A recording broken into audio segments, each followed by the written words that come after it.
আসসালামু আলাইকুম ওয়া রাহমাতুল্লাহি ওয়া বারাকাতুহু।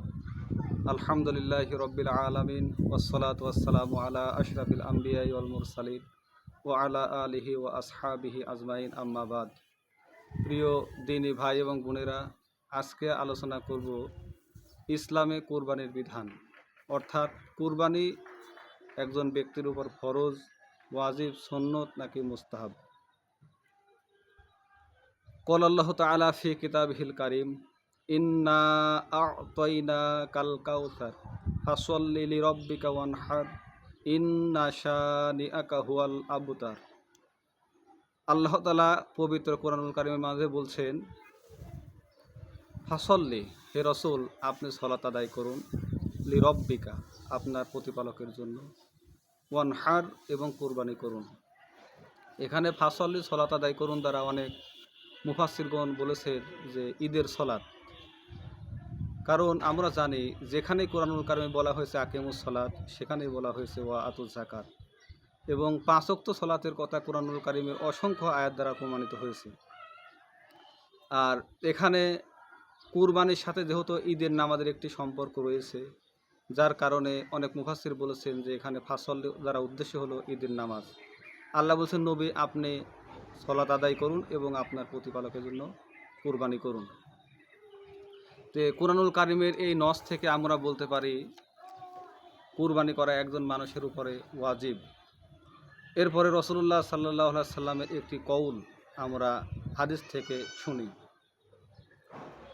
রাসূলুল্লাহ সাল্লাল্লাহু আলাইহি সাল্লাম বলেছেন, মান ওয়াজাদা সাআতান লি আন ইউদহিয়া ফালাম ইউদহি ফালা ইয়াহরদ মুসাল্লানা। অর্থাৎ রাসূলুল্লাহ সাল্লাল্লাহু আলাইহি সাল্লাম বললেন, যে ব্যক্তির উপরে কুরবানি করার সামর্থ্য রয়েছে তারপরেও যদি সে ব্যক্তি কুরবানি না করে, সে যেন আমাদের ঈদগাহে না আসে। প্রিয় উপস্থিতি, এই নিষেধাজ্ঞাগুলো সচরাচর সুন্নত বা নফলের ক্ষেত্রে প্রযোজ্য হয় না, যার কারণে এই হাদিসের আলোকেও আমরা বলতে পারি কুরবানি মানুষের উপরে ওয়াজিব। এরপরে আরেকটি হাদিস আমরা দেখি, আন ইবনে ওমর রাদিয়াল্লাহু আনহু, হযরত আব্দুল্লাহ ইবনে ওমর রাদিয়াল্লাহু আনহু হইতে বর্ণিত, ওলা আব্দুল্লাহ ইবনে ওমর রাদিয়াল্লাহু তাআলা আনহু বলছেন, আকওয়ামা রাসূলুল্লাহি সাল্লাল্লাহু আলাইহি ওয়াসাল্লাম, আল্লাহ রাসূল সাল্লাল্লাহু আলাইহি ওয়াসাল্লাম অবস্থান করেছে বিল মাদিনা, মদিনাতে, আশরা সিনিন 10 বছর, ইউদহি তিনি প্রতি বছরই কুরবানি করতেন, রাওয়াহু তিরমিজি। প্রিয় উপস্থিতি, হযরত আব্দুল্লাহ ইবনে ওমর রাদিয়াল্লাহু তাআলা আনহু বলছেন, আল্লাহ রাসূল সাল্লাল্লাহু আলাইহি ওয়াসাল্লাম 10 বছর মদিনাতে অবস্থান করেছেন, প্রতি বছরই তিনি কুরবানি করেছেন। তাহলে কুরবানি যদি ঐচ্ছিক কোনো ইবাদত হতো, তাহলে রাসূলুল্লাহ সাল্লাল্লাহু আলাইহি ওয়াসাল্লাম নিয়মিত এটি আমল করতেন না। এবং আল্লাহ রাব্বুল আলামিন কুরআনুল কারিমে কুরবানির বিষয়ে নির্দেশ করেছেন। আর রাসূলুল্লাহ সাল্লাল্লাহু আলাইহি ওয়াসাল্লাম বলেছেন যে যারা কুরবানির সামর্থ্য থাকার পরেও কুরবানি না করে, তারা যেন ঈদগাহে না আসে। অতএব আমরা যেহেতু হানাফি মাযহাবের অনুসারী এবং হানাফি মাযহাবের মধ্যে কুরবানিটাই ওয়াজিব, আর এই দলিলগুলোর আলোকে আমরা এই কথা সন্দেহাতীতভাবে বলতে পারি কুরআনুল কারীম হাদিসের আলোকে দালিলিক দৃষ্টিকোণ থেকে এটি ওয়াজিব, এই কথাটি আমরা বলতে পারি।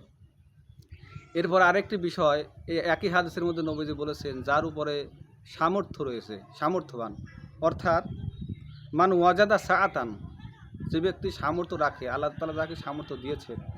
এখন কুরবানি করার মতো সামর্থ্য এই হাদিসের আলোকে আমরা বুঝতে পারি যে যাদেরকে আল্লাহ তাআলা সামর্থ্য দিয়েছেন তাদের উপরে কুরবানি করা ওয়াজিব। এই সামর্থ্যের পরিমাণ কতটুকু এটি নির্ণয় করতে গিয়ে উলামা একরামের মধ্যে ইখতিলাফ হয়েছে।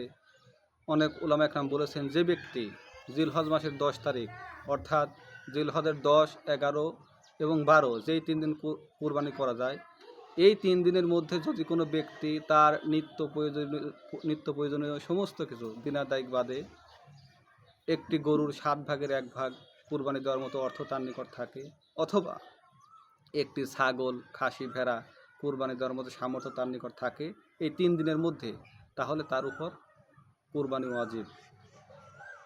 এবং কিছু উলামা একরাম বলেছেন যে মালে নিসাবের মালিক হতে হবে, অর্থাৎ 7.5 ভরি স্বর্ণ অথবা 52.5 ভরি রৌপ্যর সমপরিমাণ সম্পদের মালিক যদি কোনো ব্যক্তি হয়, জিলহজ মাসের যেই 3 দিন কুরবানি করা যায়, এই 3 দিনের মধ্যে সমপরিমাণ অর্থ থাকে, তাহলে তার উপরে কুরবানি ওয়াজিব। আমরা জানি জাকাতের ক্ষেত্রে 1 বছর থেকে আর 1 বছর অর্থ পূর্ণ হওয়া শর্ত, কিন্তু কুরবানির ক্ষেত্রে এর ব্যতিক্রম। জিলহজ মাসের 10, 11 এবং 12, অর্থাৎ যেই 3 দিন কুরবানি করা যায়, এই 3 দিনের মধ্যে যদি সমপরিমাণ মাল নিসাবের মালিক হয়, তাহলে তার উপরে কুরবানি করা ওয়াজিব। আল্লাহ রাব্বুল আলামিন আমাদের সকলেরই যাদের সামর্থ্য দিয়েছেন এই পবিত্র ইবাদতটি পালন করার তৌফিক দান করুন। আজ এ পর্যন্তই। আল্লাহ হাফেজ। আসসালামু আলাইকুম ওয়া রাহমাতুল্লাহ।